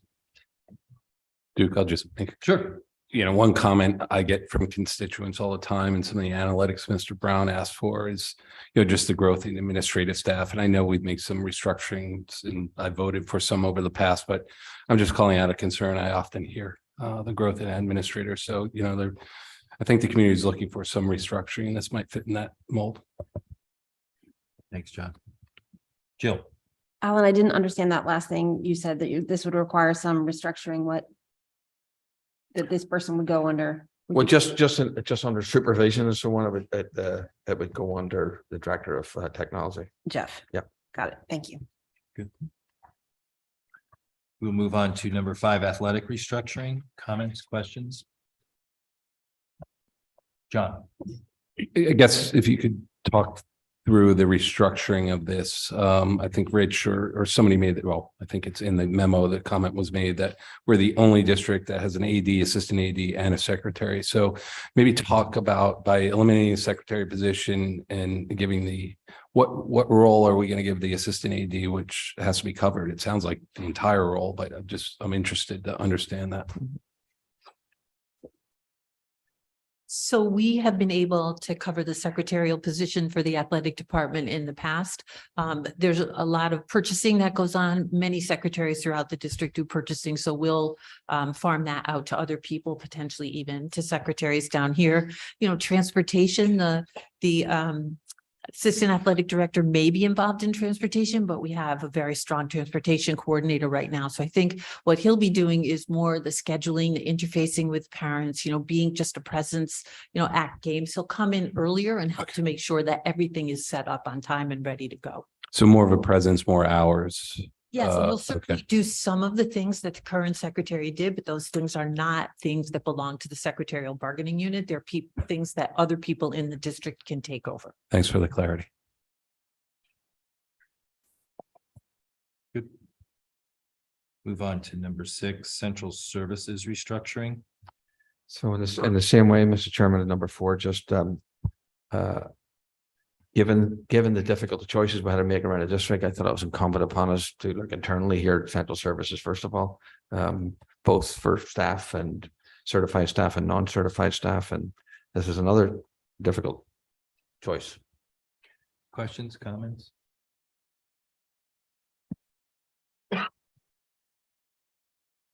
We'll move on to item 7, paraprofessional support. Questions, comments, Sarah? I'm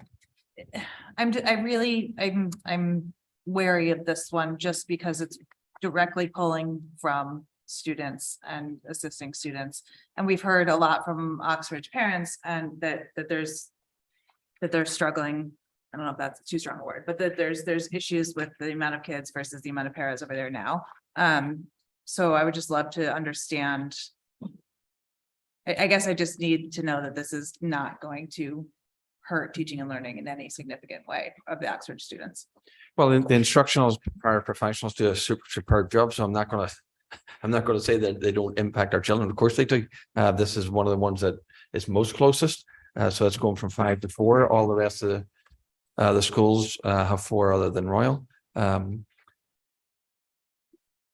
Talking to the principal, we think we can manage it. It's about 9 more students that we're talking about. We think that's manageable. It's not as if we're in some cases even on class sizes, but teachers we sometimes make over 1 or 2 or otherwise.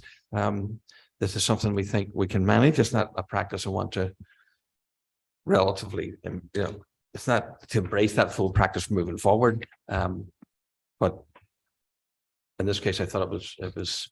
Where do we consider. fall with the other DIRBs? For instructional aids? We have less than Westport and New Canaan. We have significantly more than Richfield. And we're kind of in line with Wilton. So I'm in those numbers. I didn't count the campus monitors where everybody has one.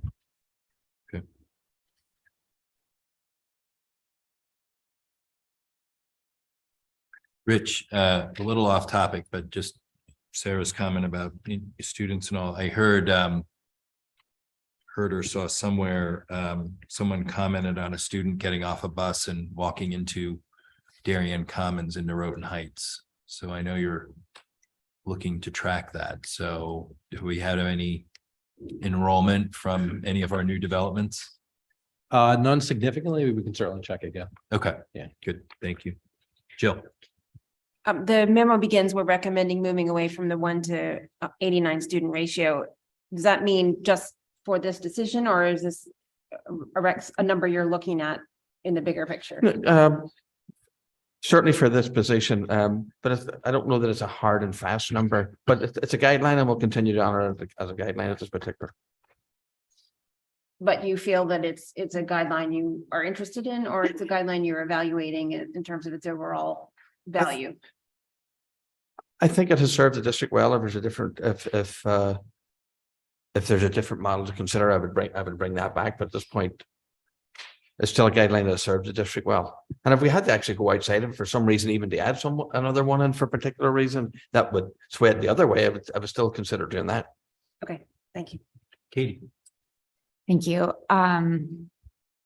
I don't think I have any questions about this, but I do feel compelled to say that I have grave concerns.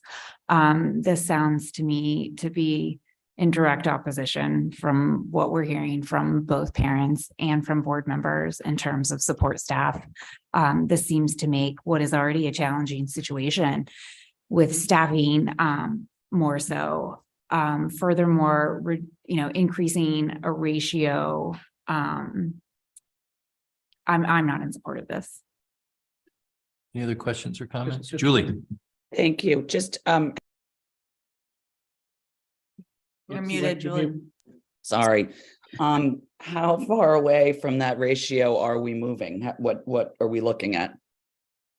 I think we're it's 1 to 102 or thereabouts. Okay. I have to, yeah, I share concerns. Thank you. Dennis. I had the same question. So, but you mentioned 9 students. So I'm a little confused. So if I do the math, adding 9 students to 89 becomes 91.25. How do we get to 102? Well, you're adding it to the entire student body. I'm sorry, could you? You say you're adding that number to the entire student body Yeah. to take the ratio. Okay. It's. Never mind. Okay.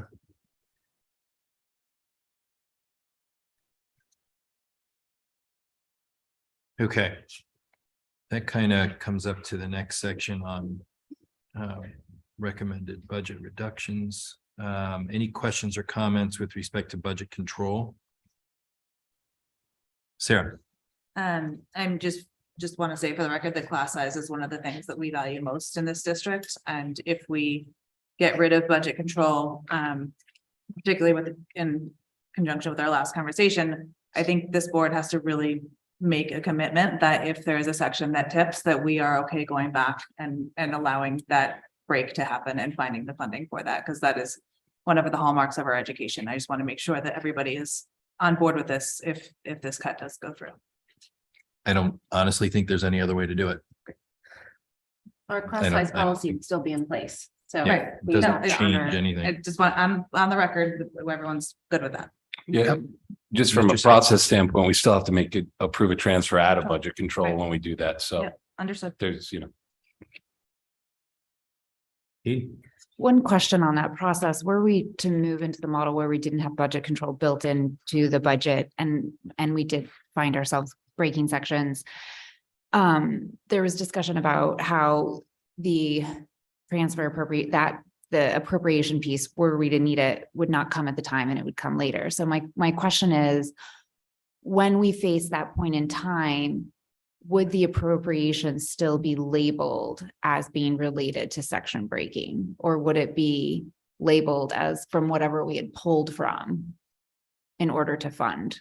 Well, we still have the track record of what was transferred or what wasn't transferred, or what's an outstanding balance, what's gone into the a deficit that our records are very. I'm not questioning your records. I guess the point that I'm making is that if we were to move into this model, I would just want to ensure that the narrative was very clear, even as we got further away from it, were it to be several months later, that this was really a result of us valuing class sizes and needing to break a section. Yeah.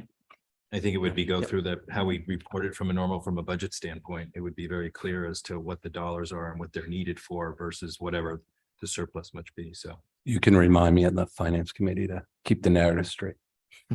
Jill. And just to be clear, I would far prefer to cut potential positions and potentially fill them later than to do anything to known positions. So to me,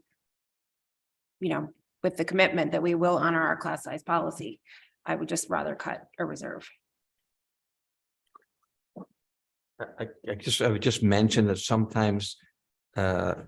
Sini mentioned it earlier, that there's an occasion where this would go toward maybe not just class size, but it may be a paraprofessional or teaching assistant instructionally or for special services or otherwise. Any other questions or comments? We'll move on to item 2, Darien High School teachers of the gifted. Sarah. Just making the comment that this is going to come in front of the curriculum committee next Thursday. So before our meeting on the 14th, there will be a chance for everybody to hear what the recommendations are from the administration. Okay. And just so the board is aware, it wasn't met, the intent of the recommendations moving forward would have been for the following year. Okay. Right. So it wasn't always planned to be behind schedule. Okay. Item 3, robotics. Questions or comments on robotics? Question. Dennis. So with robotics, we're asking for 100% of the costs of professional development, competition. Well, but mostly competition and field trips. So, excuse me. I know for our athletic teams, we do 70-30 split. What do we do for our other clubs that travel? Are they 100% supported or not? Yeah, they generally are for travel. Yes, definitely. So like for the only one. For the middle schools. So like Quiz Bowl or DECA, it's all parent contributions, fees, things like that. Nothing comes from, excuse me, from the Board of Ed except the advisor stipends. So this would be similar to, so that would be as. So it would be somewhat similar. The only difference would be in this proposal, the cost of the materials, which are really the robots, would be funded by the board, but the competition fees, the travel would be parent funded, donation funded, et cetera. Okay, and then my second question is are these equipment, is this a one-time or an annual purchase that we should expect year on year? Or is it to get the program up and running and then we should see a decrease in following years? You're probably going to see this as an annual cost for equipment. Thank you. John. Duke, I just want to clarify something. The comparison, I think in public comment, was made between robotics and sports. I think sports is only funded by the district grades 9 through 12, not K through, or was robotics K through 12, right? Yeah. So just to highlight that. Thanks. So I think Dennis's question is good.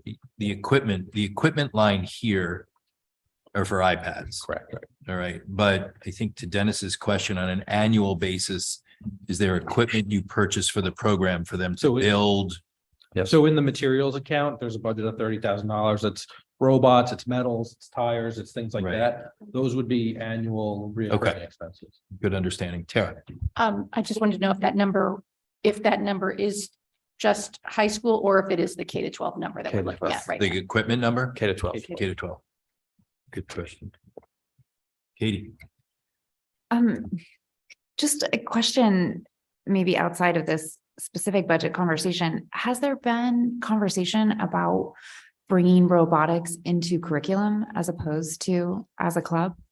Well, we have brought it into curriculum up at the high school in terms of the robotics course, elective course that students can take. So it did actually influence that decision. And as we move forward, we've infused some of it into the elementary libraries and part of that curriculum. So I think you'll find it as it expands, that it will continue to have influence.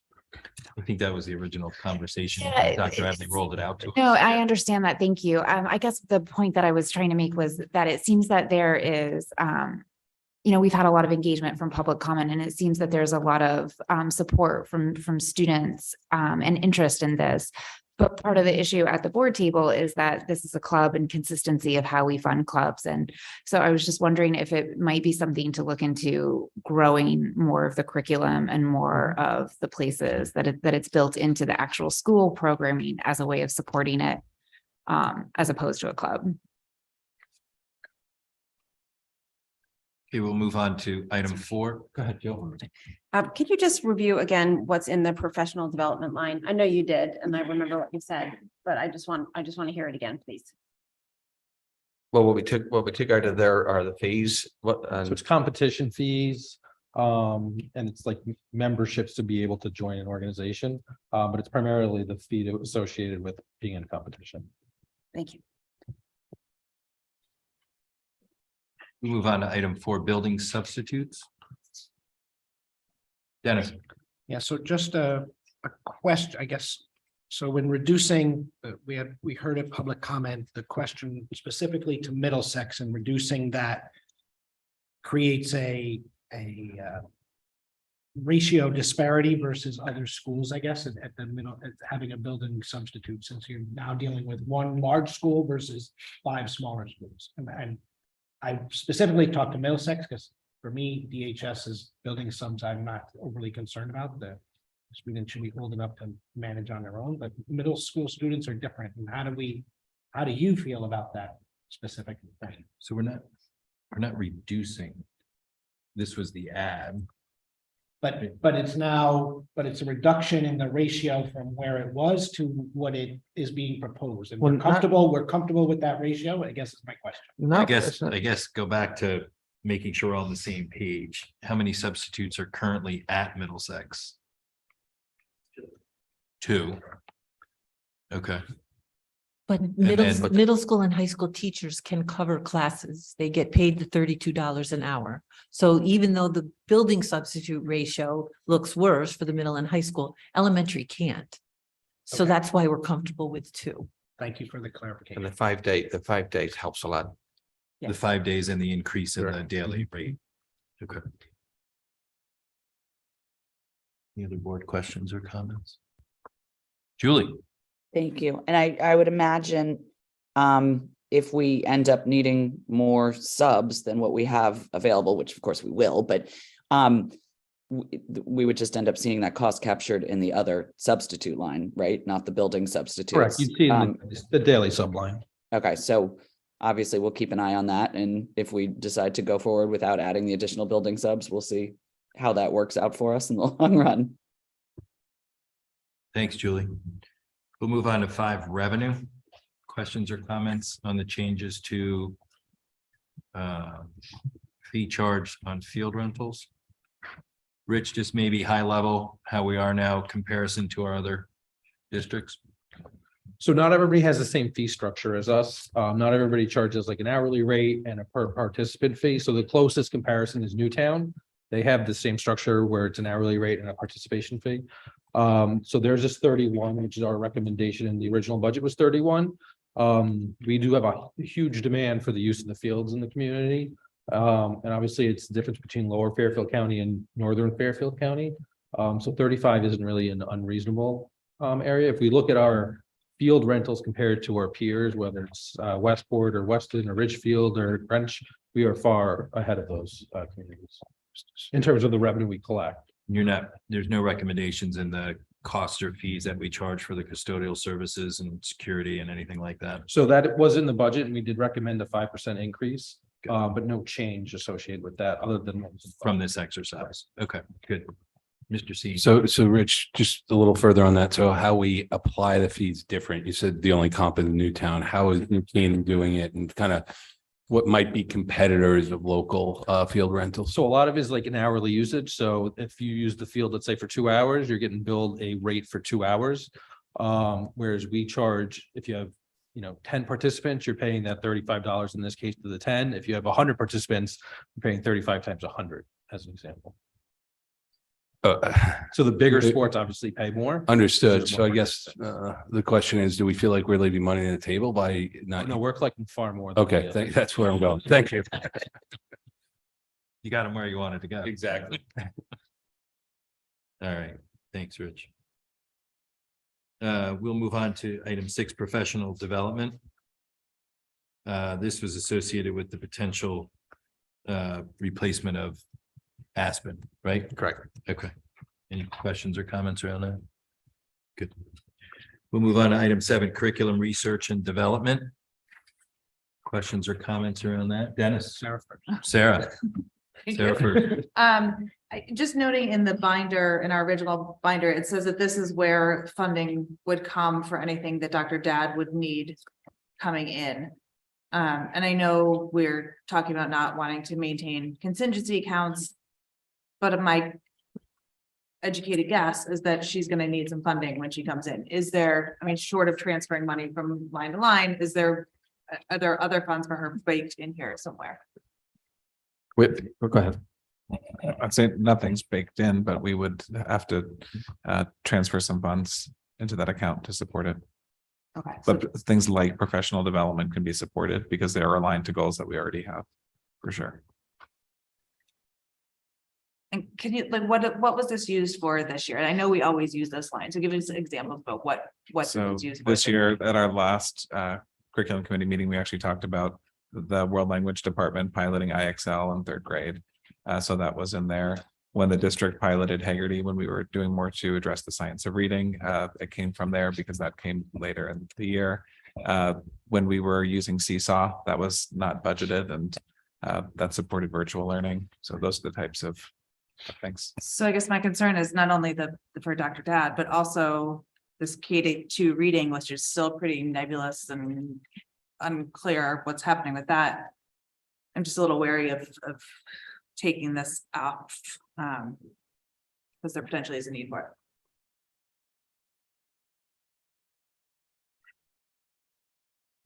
any other further comments or questions? Yep. Dennis? So to Mrs. Parent's point on this, and I think similar to her point on budget control, is that I am reluctant to remove this, but willing to, if the administration is willing to come to us, if there is a program that needs funding to fund said program for research and development. I don't want to have a stagnant district that does not want to advance.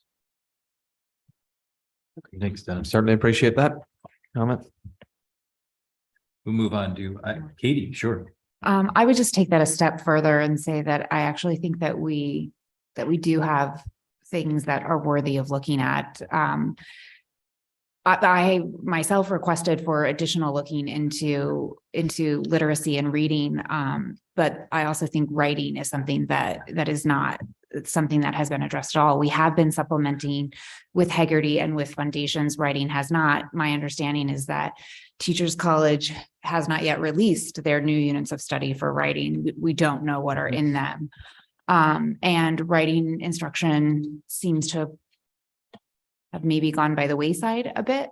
So I would like to see not just this remain in the budget, but for there to be a focused effort into looking at some specific issues. Thanks, Katie. Jill? Did you already have a plan for this account that you could share? No, there's the point of the account is things come up after this process. And that's how we address them. Thank you. We'll move on to textbooks. Questions, comments? I guess, Alan, the one thing that you had mentioned that this would come back next year. So what would come back next year? The 64,000, the 74,000? The units of study. So the 64,000 would come back next year. Okay. Jill? So just asking that same question, but from a curricular perspective, can you speak to what this means? So Ms. Loveland is spot on. The units of study aren't out yet. Can you Start that over again. As Katie had mentioned, the units of study aren't published. So what happened last year, we purchased the reading units and the reading units were delayed. And so our implementation of the new reading units was therefore delayed. If we could predict the future, it looks like the same thing's going to happen again. And so we can defer the expense because it's likely we wouldn't get them until halfway through next year anyway. And we wouldn't be able to implement with fidelity. So it makes sense. I'm sorry, my voice is going. No, thank you. It's helpful. Thank you. Good, thank you. We'll move on to dues, fees and memberships, item 9. Questions, comments? We'll move on to item 10, consultant services. Questions, comments? Sarah? Alan, can you just clarify what you said at the beginning when you went through this? So this would not be bringing the Singapore math specialist back in? No, it is bringing It this is thing bringing up. them, But not doing other things. Correct. Okay, thank you. Because I know he was very well received from what I understand. We're bringing them in for a longer focus period of time. Anything else on item 10, consultant services? Okay. I think we'll just go over quickly to make sure we're all aligned with capital. Anything additional on the 2 suburban purchase and the savings? Thank you, Rich. And then any further discussion on moving the auditorium project? I think that's going to go to the facilities committee in short order. It's on our agenda for Thursday. Okay, good. Sorry. Overall, any other questions or comments around this? Mr. Zini? Can you just walk through well, I guess we should have a discussion whether or not we need another meeting first, Yeah. but also the process which Yeah. we will follow. Yep, no, absolutely. No, thank you. Again, thank you to the administration. Thank you to public comment for continuing to inform us about your thoughts. Thank you to the administration. I know not a difficult task. It's not a difficult task for the board either, but it is part of our role and responsibilities. So not an easy task. What did I say? Okay, thank you. It's like Catholic school grammar. Yeah. So a sense of the board, we have a board meeting in 2 weeks. That board meeting would again open up with any additional questions or comments around the budget. And then we would go to do the board's work on the superintendent's budget and go through again, these budget modifications that have been presented before us and anything else that individual board members want to bring to the process. So that would happen at the next scheduled board meeting.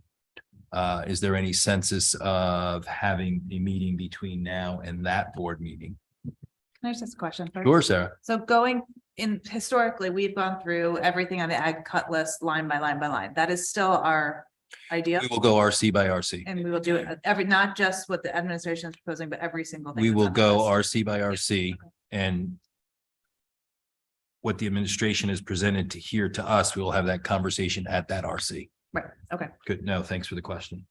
Good. So to your question, this was great this evening. Thanks for being so well prepared for us. I don't have any additional questions around the memo, what's been proposed. So as a board discussion, I don't need anything. Okay. We do have public comment before we Yes. go through RC by RC. Yes, and public comment after. It's a regular board meeting. We will vote though do we vote on the final budget that same meeting after we go 14, RC by yes. RC? Yeah, so I mean, you do have a public comment opportunity before that meeting. Good.